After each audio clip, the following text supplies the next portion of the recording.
Hello friends, welcome back to my channel. कैसे हैं आप सभी? आई होप आप सब बहुत ही खुश होंगे, मस्त होंगे और अपनी अपनी स्टडीज़ में व्यस्त होंगे। तो मैं आज आप लोगों के लेके आई हूँ 3 मंथ की बेस्ट स्ट्रेटजी, जिससे आप अपना फर्स्ट पेपर के 40% मार्क्स तो आराम से क्लियर कर सकते हैं।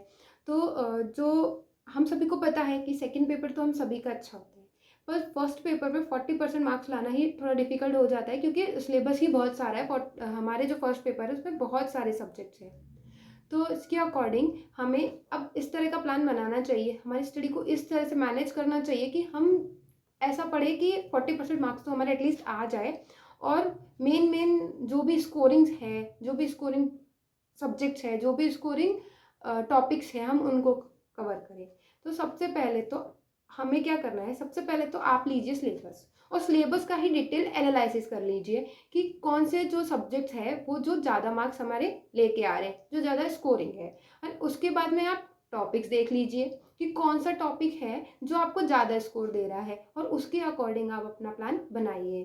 तो मैं आपके साथ में अपना प्लान शेयर करती हूँ, मतलब मेरा ओपिनियन मैं बताती हूँ, जो भी मैंने इतने पढ़ के इतने 1 ईयर से जो मैं रेगुलर ही स्टडी अभी इसी की ही कर रही हूँ, तो उसके अकॉर्डिंग मैंने जितना एनालिसिस किया है वो मैं आपके साथ में भी बता देती हूँ। तो देखिए, सबसे पहले हम लेते हैं हिस्ट्री को। जो हिस्ट्री है, हमारे सिलेबस में इंडियन हिस्ट्री भी है और राजस्थान हिस्ट्री भी है। तो जो राजस्थान हिस्ट्री है उसके राजस्थान हिस्ट्री के तीनों पार्ट है, ancient history, medieval history and modern history. तो मॉडर्न हिस्ट्री में से 3 to 4 क्वेश्चन आ जाते हैं, मतलब 3 to 4 मान लो, आप 2 to 3 क्वेश्चन आ जाते हैं।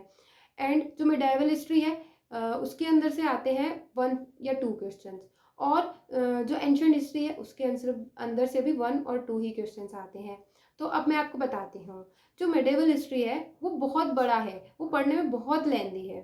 तो और जो मॉडर्न हिस्ट्री है उसमें वो इतना लेंदी नहीं है, तो वो जो ज़्यादा कवर करें हमें उसको पढ़ना चाहिए।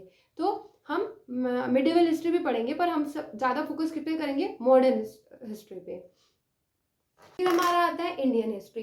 इंडियन हिस्ट्री में आप जो मुगल काल है और गुप्त काल है, मुगल काल, गुप्त काल, 1857 की क्रांति, डेफिनेटली इनमें से 2 क्वेश्चन डेफिनेटली आने वाले हैं।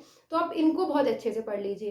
देखिए, जहाँ से क्वेश्चन पता है कि डेफिनेटली आने वाले हैं, वहाँ से आप पढ़ाई कीजिए। उसमें से आप उसको आप इतना अच्छा कर लीजिए कि उसमें से कोई भी क्वेश्चन आए आप गलत नहीं करोगे, तो आपके बहुत अच्छे एग्जाम्स में मार्क्स आ जाएंगे। उसके बाद में हमारा आता है ज्योग्राफी, जिसको आपको बहुत अच्छे से पढ़ना है, जिसके क्वेश्चंस ज्योग्राफी में सेम से क्वेश्चंस होते हैं, मतलब ज्योग्राफी तो इतनी कोई चेंज होती नहीं है, तो वो क्वेश्चन रहते हैं, तो उसको एमसीक्यूज की प्रैक्टिस करेंगे तो हमें आराम से कवर हो जाएगी।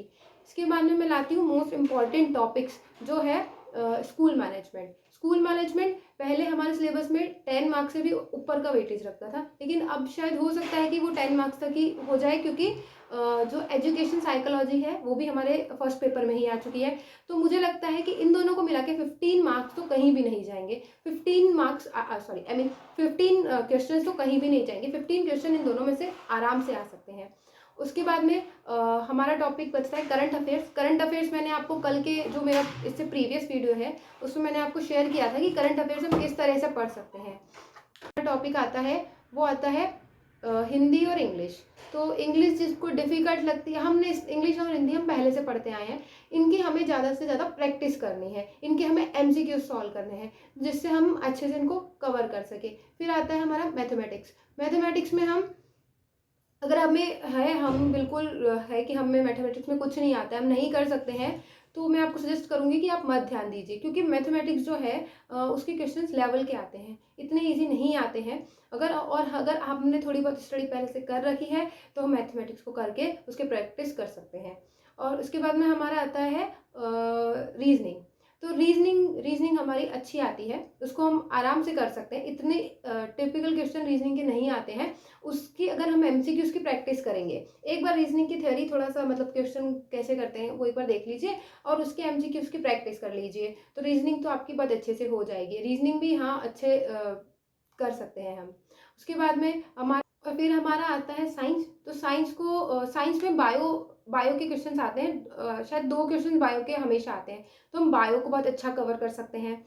और उसके बाद में हमारा जो लास्ट टॉपिक बचता है वो है पॉलिटिकल साइंस। तो पॉलिटिकल साइंस को आप पढ़ लीजिए, उसके एमसीक्यू सॉल्व कीजिए, उसमें से सही क्वेश्चन आ जाते हैं और वो सॉल्व भी हो जाते हैं। तो इस तरह से हम अपना अगर जो प्लान होगा वो हमारा फुल प्रूफ प्लान हम बनाएंगे कि हमें जो टॉपिक ही पढ़ना है ढंग से, जिसमें से डेफिनेटली क्वेश्चन आते हैं, तो हमारे 40 मार्क्स आराम से कवर हो जाएंगे। इस तरह से पढ़िए और मेरे चैनल को